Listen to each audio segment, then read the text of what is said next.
दोस्तों, आज की क्लास में हम जो टॉपिक स्टार्ट करने वाले हैं वो है state space analysis of control system. इस टॉपिक को समझने के पहले हमें इससे रिलेटेड कुछ बेसिक टर्म्स पता होना चाहिए। उन बेसिक टर्म्स को समझने के लिए मैंने यहाँ पर एक एग्जांपल के रूप में एक सिस्टम लिया है, इलेक्ट्रिकल सर्किट। इस इलेक्ट्रिकल सर्किट में हम एनर्जी प्रोवाइड कर रहे हैं और इसमें डिफरेंट एलिमेंट्स लगे हैं, रेजिस्टेंस, इंडक्टेंस और कैपेसिटेंसेस।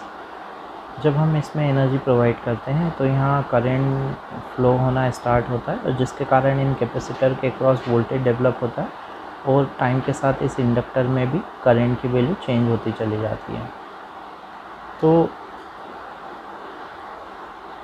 यहाँ पर जो करंट और जो वोल्टेज होते हैं, कैपेसिटर के क्रॉस जो वोल्टेजेस हैं और इंडक्टर के क्रॉस जो करंट है, ये अपनी डिफरेंट वैल्यूज़ को अचीव करता है।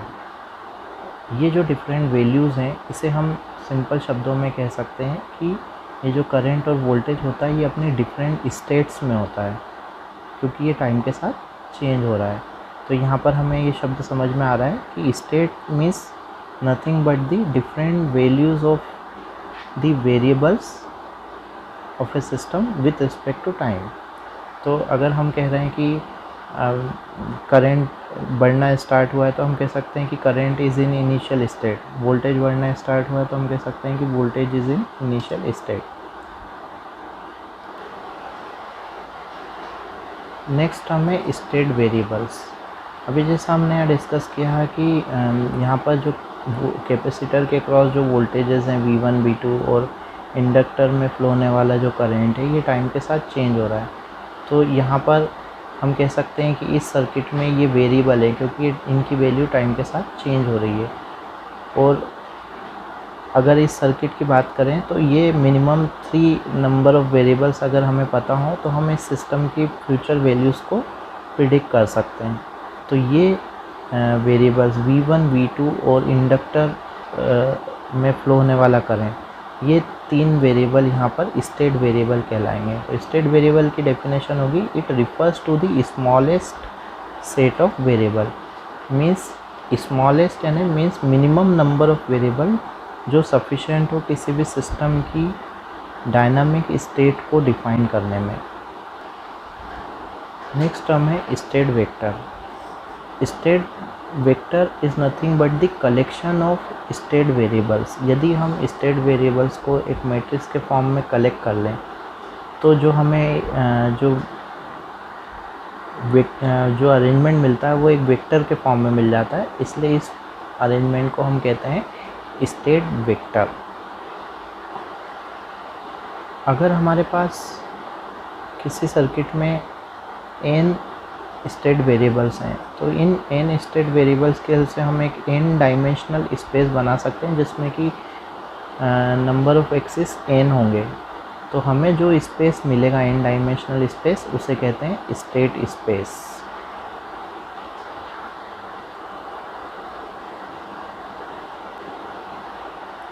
अब हम देखते हैं कि स्टेट स्पेस एनालिसिस के क्या फ़ायदे हैं। सबसे पहला फ़ायदा ये है कि जब हम स्टेट स्पेस एनालिसिस लगाते हैं तो उसमें हम सारी स्टेट्स को कंसिडर करते हैं। मीन्स इसमें हम इनिशियल कंडीशंस भी वेरिएबल्स की कंसिडर करते हैं। जैसा कि हमने पिछले सर्किट में देखा था कि वहाँ पर इंडक्टर और कैपेसिटर थे, तो यदि वो पहले से ही चार्ज होंगे तो किसी टाइम t पर उनमें जो वोल्टेज होगा या करंट होगा उसकी वैल्यू कुछ और ही होना चाहिए अगर वो इनिशियली चार्ज ना होते उसके कंपैरिजन में। तो हमें, अगर हम इनिशियल कंडीशन को कंसिडर करते हुए एनालिसिस करते हैं तो हमें ज़्यादा सही रिज़ल्ट मिलते हैं। इसलिए कह सकते हैं कि state space analysis method is more accurate then transfer function method. Next जो एडवांटेज है इस मेथड का वो ये है कि इसमें multiple input multiple output system का एनालिसिस भी पॉसिबल होता है।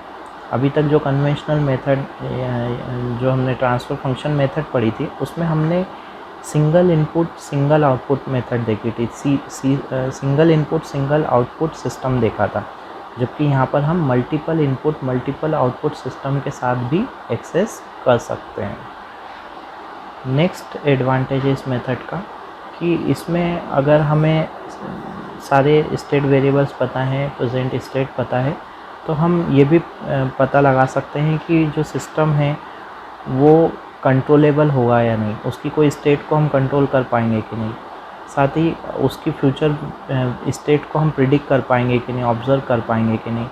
तो ये स्टेट स्पेस एनालिसिस में हमें पता चल जाएगा कि सिस्टम जो है वो कंट्रोलेबल और ऑब्जर्वेबल है या नहीं, जो कि हमारे पास कन्वेंशनल मेथड में ये फैसिलिटी अवेलेबल नहीं थी।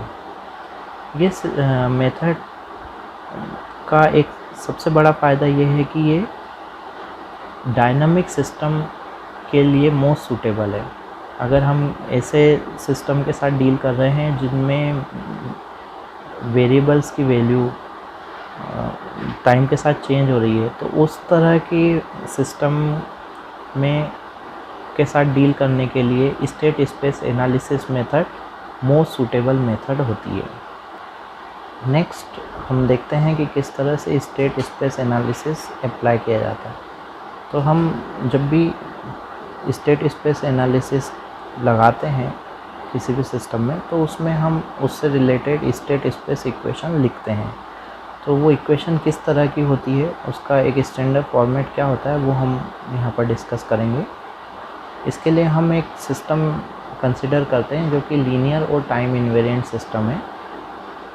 हम यह मानते हैं कि यहाँ पर हम आर इनपुट उस सिस्टम में दे रहे हैं, मल्टीपल इनपुट U1 से लेके UR, और हमें मल्टीपल आउटपुट M मिल रहे हैं, मीन्स Y1 से लेके YM तक। मीन्स इस सिस्टम में हम R इनपुट दे रहे हैं और M आउटपुट हमें मिल रहे हैं। हम नेक्स्ट एज्यूम करते हैं कि इसमें n स्टेट वेरिएबल्स हैं जो कि x1 से लेके xn तक हैं। तो यदि हम इन सारे इनपुट को एक वेक्टर के फॉर्म में लिखें, यानी एक मैट्रिक्स के फॉर्म में लिखें, तो वो इस तरह से होगा U1 से लेके UR। सिमिलरली अगर हम सारे आउटपुट को भी एक मैट्रिक्स के फॉर्म में लिखें तो वो इस तरह से होगा Y1 से लेके YM तक।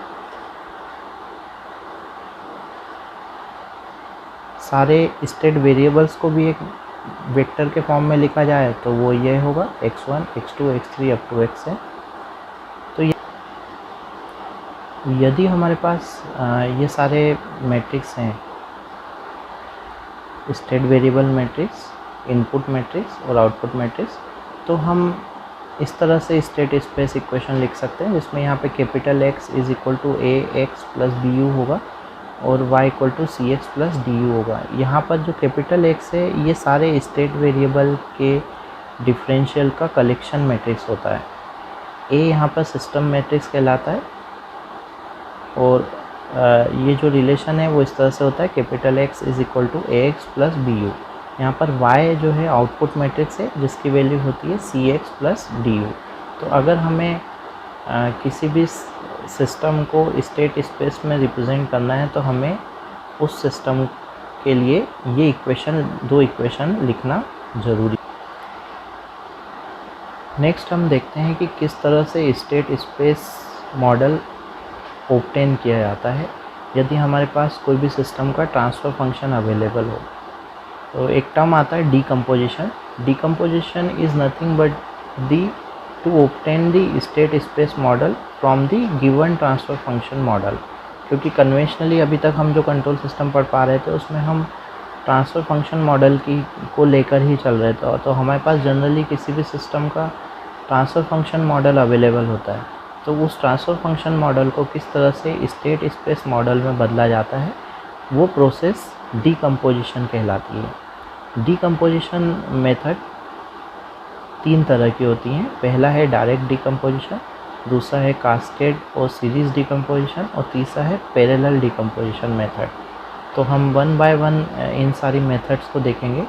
उसके लिए हम कुछ डायरेक्ट न्यूमेरिकल्स को ही लेके चलते हैं और उन न्यूमेरिकल को सॉल्व करते जाएंगे तो हमें समझ में आ जाएगा कि किस तरह से ये मेथड लगाई जाती है।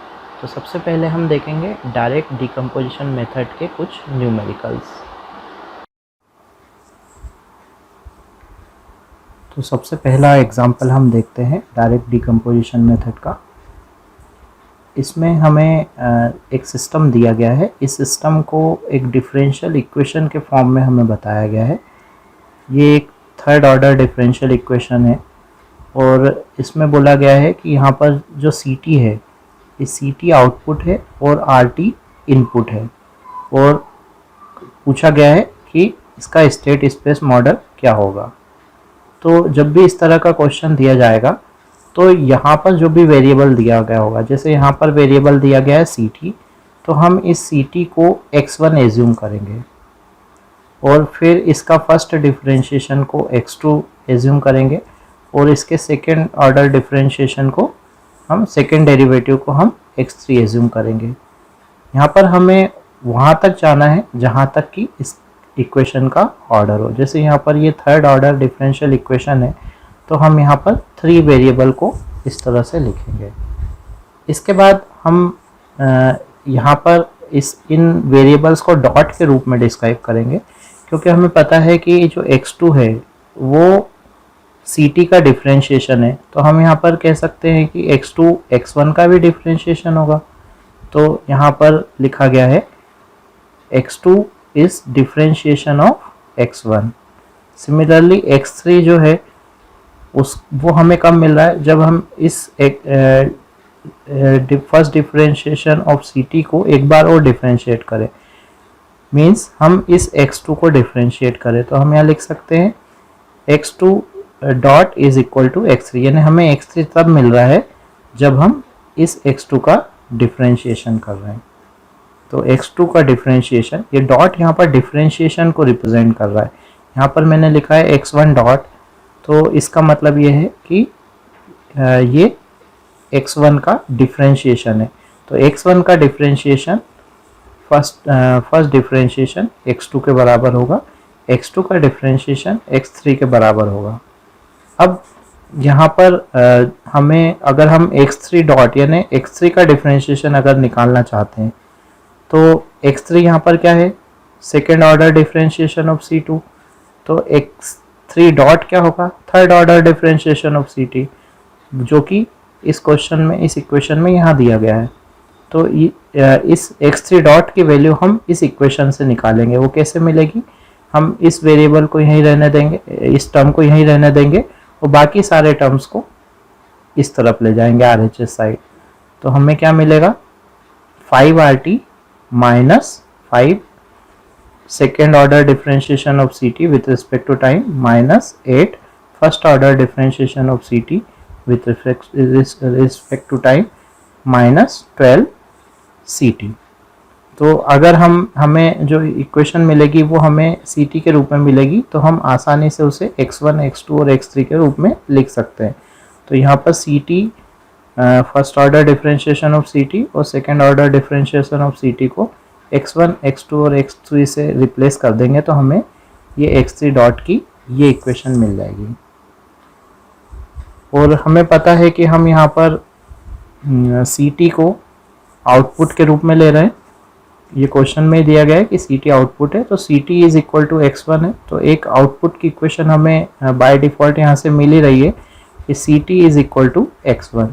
तो इन चारों इक्वेशन को हम मैट्रिक्स के फॉर्म में किस तरह से लिख सकते हैं, इसके लिए हम क्या करेंगे, यहाँ पर हमें पता है कि जब हमने स्टेट स्पेस इक्वेशन का स्टैंडर्ड फॉर्मेट देखा था, तो उसमें देखा था कि x dot is equal to AX plus BU, यानी हमें यहाँ पर एक ऐसा मैट्रिक्स बनाना है जिसमें स्टेट वेरिएबल के डिफरेंशिएशंस अवेलेबल हो, या ये कहें कि ये जो मैट्रिक्स होता है वो स्टेट वेरिएबल का फर्स्ट ऑर्डर डिफरेंशियल का कलेक्शन होता है। तो यहाँ पर x1 डॉट एक वेरिएबल है, x2 डॉट और x3 डॉट, 3 वेरिएबल्स हैं यहाँ पर। और हमें कैसे पता चलेगा कि यहाँ 3 वेरिएबल्स है, इस इक्वेशन के ऑर्डर से। यहाँ पर थर्ड ऑर्डर डिफरेंशियल इक्वेशन है, तो यहाँ पर भी 3 वेरिएबल्स आना चाहिए। अगर यहाँ सेकेंड ऑर्डर डिफरेंशियल होती तो यहाँ पे 2 वेरिएबल आते, क्योंकि यहाँ पर थर्ड ऑर्डर डिफरेंशियल इक्वेशन है, तो हमने यहाँ पर 3 स्टेट वेरिएबल लिए हैं। अब यहाँ पर x1 डॉट की वैल्यू क्या होगी, अगर हम यहाँ पर क्या करेंगे, इस मैट्रिक्स को यहाँ पर अभी ब्लैंक छोड़ देंगे और यहाँ पर इन्हीं वेरिएबल्स का विदाउट डिफरेंशिएशन हम उनको लिख लेंगे x1, x2 और x3। और साथ ही साथ हम इनपुट को भी लिख लेंगे और यहाँ के मैट्रिक्स को भी खाली छोड़ देंगे। अब इन इक्वेशन की हेल्प से हम इन मैट्रिक्स की के स्पेस को फिलअप करेंगे। तो x1 dot is equal to x2 है, मतलब x1 डॉट की वैल्यू केवल x2 के रूप में लिखना है। तो हम यहाँ क्या करेंगे, यहाँ 0 लिख देंगे, यहाँ पर भी 0 लिख देंगे और केवल जो x2 से मल्टीप्लाई होने वाला टर्म है केवल वहाँ पर हम यहाँ पर 1 ले लेंगे। इसके बाद दूसरी इक्वेशन लेंगे x2 dot is equal to x3। तो यहाँ पर दिख रहा है कि x2 डॉट ये है, तो इस रो को हम देखेंगे, इसमें हमें केवल x3 को ही लेना है। तो इसलिए हम x3 का कोएफिशिएंट यहाँ पर थर्ड नंबर पे आना चाहिए, क्योंकि यहाँ पर इन कोएफिशिएंट का इधर मल्टीप्लिकेशन होता है 1 बाय 1। तो इसलिए हम फर्स्ट जो एलिमेंट्स हैं उन्हें हम 0 0 कर देंगे और थर्ड एलिमेंट को 1 कर देंगे। तो जब हम इसका एक्सपेंशन करेंगे तो हमें x2 dot is equal to x3 मिल जाएगा। और हमें पता है कि इन इक्वेशन में RT 0 है, इसलिए हम यहाँ पे ऊपर के दो जो रो हैं उन दो रो में क्या करेंगे, 0 0 लिख देंगे। थर्ड इक्वेशन है x3 dot is equal to -12x1। इसका मतलब हम यहाँ पर पहला जो कोएफिशिएंट है वो -12 लेंगे, सेकेंड कोएफिशिएंट -8 लेंगे, थर्ड कोएफिशिएंट -5 लेंगे। और यहाँ पर हमें 5 RT भी मिल रहा है, मीन्स हम RT के साथ ही मल्टीप्लिकेशन में क्या लेंगे, 5 लेंगे। तो इस तरह से हमें state space equation, state space model की के लिए रिक्वायर्ड जो दो इक्वेशन होती है उसमें से पहली इक्वेशन मिल चुकी है, जो कि होती है x dot is equal to ax plus bu। यहाँ पर ये वाला जो मैट्रिक्स है ये सिस्टम मैट्रिक्स कहलाता है। और यहाँ पर अभी हमें एक इक्वेशन और रिक्वायर्ड है जो कि कहलाती है आउटपुट इक्वेशन। तो आउटपुट इस इक्वेशन से ct is equal to x1। तो हम यहाँ पर एक स्टेट वेरिएबल वाला जो मैट्रिक्स है वो लेंगे x1, x2, x3 और यहाँ पर इन मैट्रिक्स के एलिमेंट्स को अभी ब्लैंक छोड़ देंगे और इस इक्वेशन की हेल्प से इन एलिमेंट्स को फिलअप करेंगे। तो यहाँ दिख रहा है ct is equal to x1, तो इसलिए हम यहाँ पर x1 के साथ मल्टीप्लिकेशन में 1 ले लेंगे और x2 और x3 के साथ 0 0 कर देंगे। तो इस तरह से हमें स्टेट स्पेस रिप्रेजेंटेशन मिल गया इस गिवन सिस्टम के लिए। तो अगर हम स्टैंडर्ड इक्वेशन से इसको कंपेयर करें, स्टैंडर्ड इक्वेशन में यहाँ पर मैट्रिक्स A होता है, B होता है, C होता है और यहाँ पर D मैट्रिक्स तो है ही नहीं। तो अगर हम यहाँ कंपेयर करें कि इन मैट्रिक्स की वैल्यू क्या होंगी, तो हमें यहाँ दिख रहा है कि मैट्रिक्स A की वैल्यू ये होगी, मैट्रिक्स B की वैल्यू ये होगी और C मैट्रिक्स की वैल्यू इस तरह से होगी। और यहाँ पर D एलिमेंट नहीं है, इसलिए हम कह सकते हैं कि यहाँ पर D एक नल मैट्रिक्स होगा। तो अभी हमने यहाँ पर सीखा कि किस तरह से इक्वेशन लिखी जाती हैं। अगर हमें इसी क्वेश्चन में पूछा जाता है कि इसका ब्लॉक डायग्राम रिप्रेजेंटेशन बनाइए, तो इन इक्वेशन के हेल्प से हम इसका ब्लॉक डायग्राम रिप्रेजेंटेशन भी बना सकते हैं। उसके लिए हम इन इक्वेशन का कलेक्शन यहाँ देखते हैं। जो इक्वेशन थी वो हमने इस तरह से लिखी थी, x1 dot is equal to x2, x2 dot is equal to x3 and x3 dot is equal to -12x1 -8x2 -5x3 plus 5RT और and ct is equal to x1। तो हम यहाँ पर जब ब्लॉक डायग्राम बनाते हैं तो हमें पता है कि आउटपुट यहाँ मिलता है और यहाँ इनपुट इस तरफ से होता है। तो इनपुट हमें पता है यहाँ RT है और आउटपुट यहाँ ct है। और हमें ये भी दिख रहा है कि जो x3 डॉट है वो इन एलिमेंट्स का सम है। तो हम यहाँ पर इस तरफ से शुरू होते हैं, इस x3 डॉट से। इस x3 डॉट में समेशन की ज़रूरत होगी। पहला एक टर्म जो मिल रहा है वो है 5 इंटू RT। तो हम यहाँ से RT लेते हैं, उसमें 5 का मल्टीप्लाई करते हैं, तो वो हमें इस यहाँ पर सम होके मिलेगा। अब यहाँ दिख रहा है -12x1। तो x1 हमने यहाँ लिखा हुआ है ct is equal to x1, means यहाँ जो ct मिल रहा है वही x1 है। तो इस x1 में हम क्या करेंगे, -12 का मल्टीप्लाई करेंगे और यहाँ समिंग पॉइंट में यहाँ माइनस ले लेंगे। तो इस तरह से हमें -12x1 यहाँ पर इसके साथ सम होके मिल जाएगा। यहाँ दिख रहा है -8x2।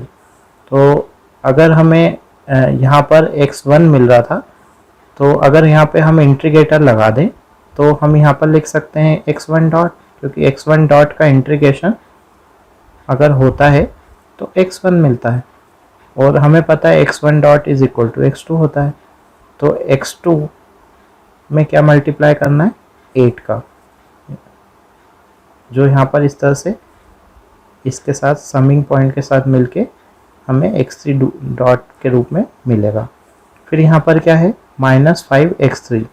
तो अगेन हम यहाँ पर हमारे पास x2 है, इस x2 के पहले हम यहाँ पर एक इंटीग्रेटर लगाएंगे, तो इस यहाँ पर हमें क्या मिल जाएगा, x2 डॉट। तो यहाँ से दिख रहा है कि x2 डॉट का जो इंटीग्रेशन होता है, डिफरेंशिएशन का इंटीग्रेशन अगेन वो वेरिएबल होता है। तो इस तरह से हमें यहाँ पे x2 डॉट की वैल्यू मिलेगी, और x2 डॉट हमें पता है क्या है, x3 है। तो ये x3 मिल गया है, इस x3 में हम किसका मल्टीप्लाई करेंगे, 5 का, तो वो हमें यहाँ मिल जाएगा। तो इस तरह से सारे एलिमेंट्स मिल गए हैं जो यहाँ पे सम होके x3 डॉट दे रहे हैं। तो x3 डॉट के आगे हम एक इंटीग्रेटर लगाएंगे तो x3 मिल जाएगा। तो इस तरह से पूरा एक ब्लॉक डायग्राम रिप्रेजेंटेशन हमें मिल जाता है। तो इससे यहाँ पर हमें ये पता चल रहा है कि ये जो एक बड़ी इक्वेशन है, जो सबसे लास्ट वाली इक्वेशन होती है, इस इक्वेशन को हमें सेटिस्फाई करना है। तो इस इक्वेशन को लेते हुए हम समिंग पॉइंट बनाते जाएंगे, और धीरे धीरे यहाँ से हम आगे बढ़ते जाएंगे, तो हमें पूरा ब्लॉक डायग्राम मिल जाएगा।